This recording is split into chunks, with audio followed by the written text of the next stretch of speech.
Hello and welcome to Speckled Speech. My name is Naleen Jones, and today I'm going to read a spring-themed story that was written for students learning the L sound called Declan the Lucky Duckling. April is lovely. The bleak spell of the winter solstice, with its blinding blizzards and snow flurries, leaves behind large puddles of leftover snowfall, melting all over the slushy landscape. Yet chilly winter is replaced with delightfully pleasant spring. Thus begins the vernal equinox and the delivery of flourishing new life. One early spring morning, as the daylight kindled a twinkling field from gloom to bloom, delicate leaves slowly enveloped a clump of fall-planted plum saplings. Below the saplings, among a cluster of four-leaf clovers, sparkling droplets laced blades of a newly lush lawn. There, in the glimmering glade, fluttering open his sleepy eyelashes, was a plump yellow dumpling. The little lump was actually a curled-up hatchling, a fluffy duckling named Declan, and he lay all alone. Unfortunately, as he was following his duckling siblings in a line late last night, Declan got lost. He had been exploring a circle of speckled toadstools that had recently been left in a magical circle by 11 elven children. After a long and lonely night alone under the cold moon glow, Declan decided to look for his duckling family. "Please let me find my long-lost family," Declan pleaded hopefully as he waddled along a long fallen log. Slippery snails had left slick and slimy trails for him to follow. As he traveled, Declan watched bashful flowers unraveling their blooming petals after a long, restful, and sleepy slumber. Their velvety blossoms flushed with pastel colors like purple liriope, light blue tulips, lush lavender, and blush coral bells. Yellow daffodils flashed their cheerful smiles, and dandelions freckled the rolling hills. Declan rambled on. He saw friendly animals frolicking happily in their joyful wanderlust. Fledgling fowls were learning to fly as they fluttered clumsily in flight, but he did not belong to their family.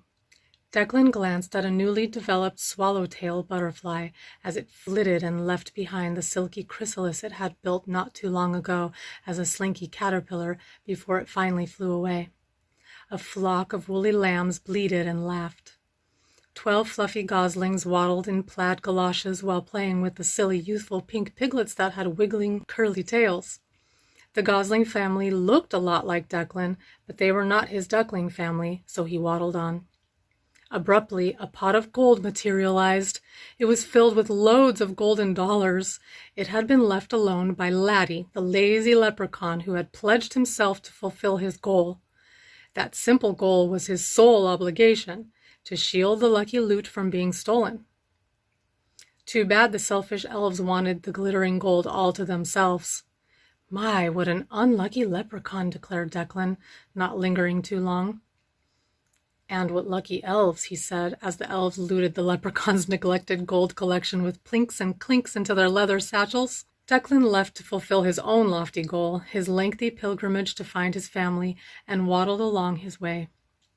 Things slowly began to look vaguely familiar to him. He stumbled upon a clearing where a fragile foal named Philip flipped and galloped lickety-split. Flower beds flanked a sloped enclosure where livestock lived.